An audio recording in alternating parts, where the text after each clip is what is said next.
नानी टेल्स। धवलपुर नामक गांव में चंदन नाम का एक लकड़हारा अपने 8 साल के बेटे के साथ रहा करता था। चंदन बहुत ही गरीब था। वो दिन भर जंगल में लकड़ियां काटता और शाम होने पर उन लकड़ियों को गांव के बाजार में जाकर बेच आता। एक बार की बात है, चंदन लकड़ियां काटने के लिए जंगल जा रहा होता है कि तभी उसका बेटा चिंटू चंदन से बोलता है। पिताजी, गांव के सभी बच्चे स्कूल जाते हैं। मुझे भी उनके साथ स्कूल जाना है। मुझे भी पढ़ाई करनी है। आप मेरा दाखिला भी स्कूल में करा दीजिए ना।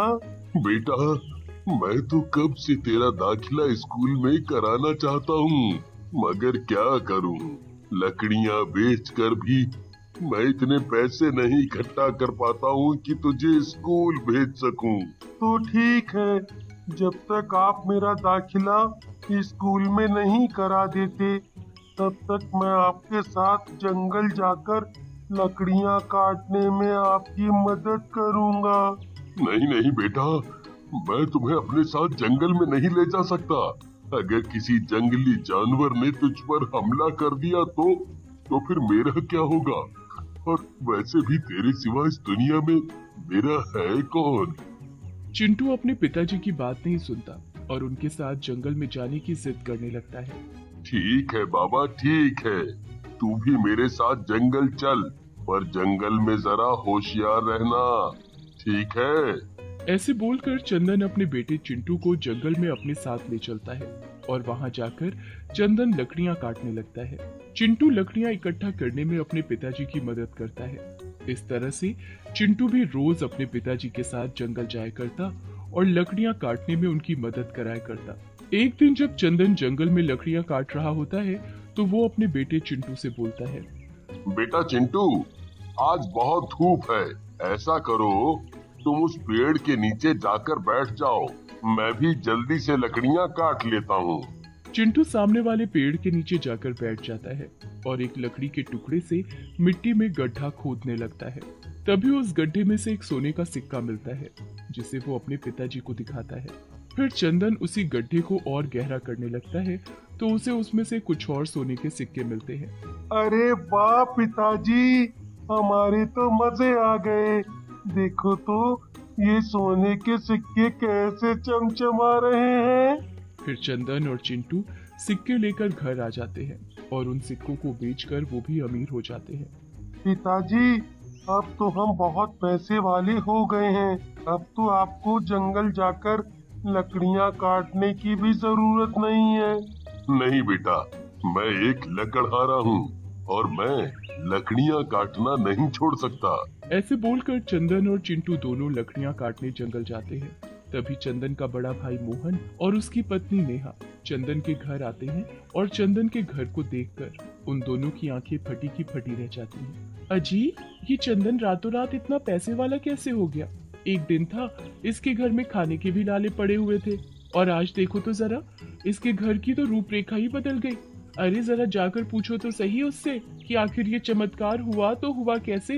अरे भाग्यवान, ऐसे बोल रही हो जैसे मैं उससे पूछूंगा और वो सब मुझे बता देगा, हैं?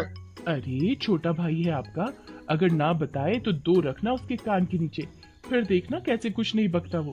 अरे हमें भी तो पता चले कि उसके पास एकदम से इतना सारा पैसा आया तो आया कहाँ से। फिर मोहन भी जंगल के अंदर जाता है और देखता है कि चंदन लकड़ियां काट रहा है। अरे चंदन, तू यहाँ? मैं कब से तुझे ही ढूंढ रहा था।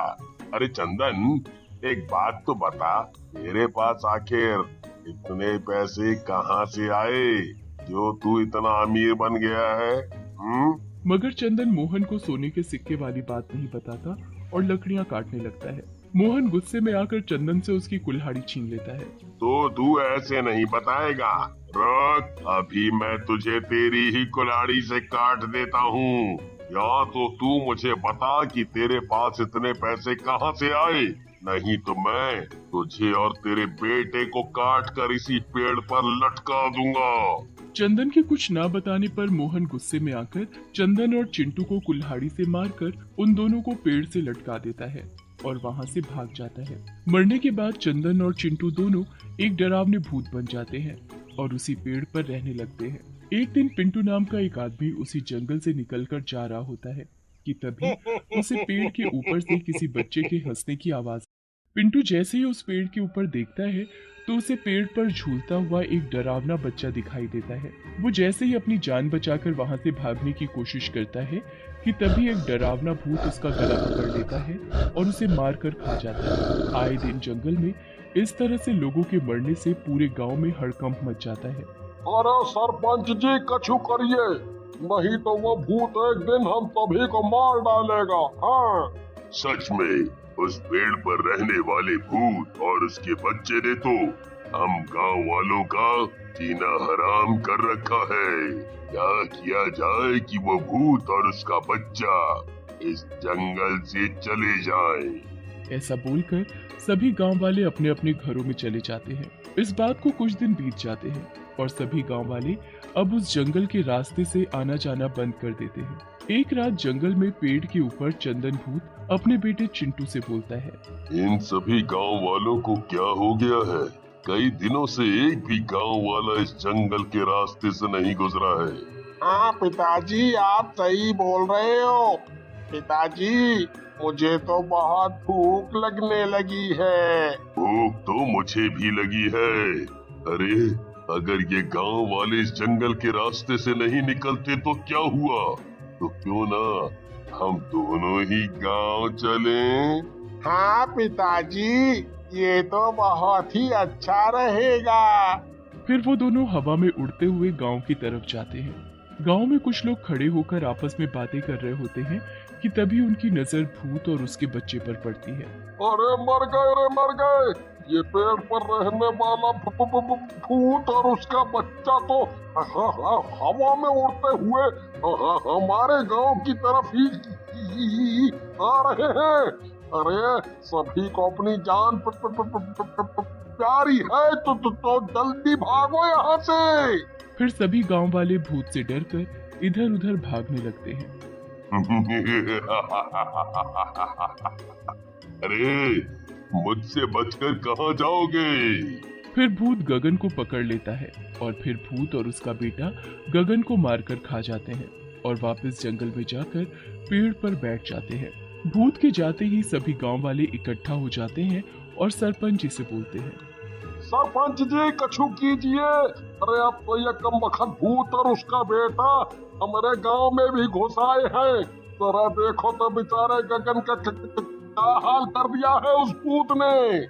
इस भूत और उसके बच्चे को उस पेड़ से भगाना हम आम आदमियों के बस की बात नहीं है। मैं एक तांत्रिक बाबा को जानता हूँ, अब तो वही हमारी मदद कर सकते हैं।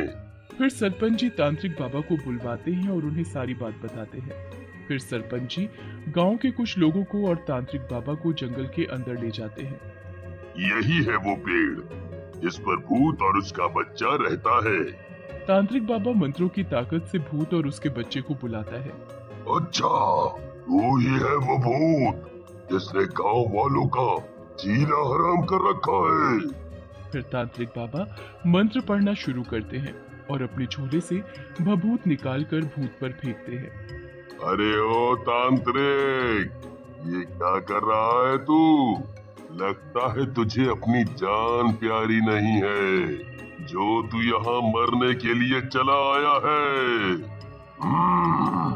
सीधे तरीके से इस पेड़ को छोड़कर यहाँ से दूर कहीं और चला जा, नहीं तो अच्छा नहीं होगा तेरे लिए। नहीं तो मैं तुझे इस भभूत से अभी के अभी भस्म कर दूंगा। नहीं नहीं, हमें भस्म मत करना, हम इस पेड़ को छोड़कर कहीं नहीं जा सकते। मगर क्यों नहीं जा सकते? ऐसा क्या हुआ है तुम्हारे साथ जो तुम इस पेड़ को नहीं छोड़ सकते? फिर भूत तांत्रिक बाबा को सारी बात बताता है। तो तुम वो लकड़हारी चंदन और चिंटू हो? हे भगवान, तुम्हारे बड़े भाई ने तुम दोनों को मारकर इसी पेड़ से लटका दिया था। ये तो बहुत ही बुरा किया उसने तुम दोनों के साथ। मैं तुमसे वादा करता हूँ कि मैं उस मोहन को फांसी की सजा जरूर दिलाऊंगा। फिर उसी दिन सरपंच जी मोहन को उसके घर से पकड़कर ले आते हैं और मोहन को अपने भाई और उसके बेटे को मारने के जुर्म में फांसी दे देते हैं। भूत भी अपने किए वादे के अनुसार उस पेड़ को हमेशा हमेशा के लिए छोड़कर अपने बेटे के साथ कहीं दूर चला जाता है।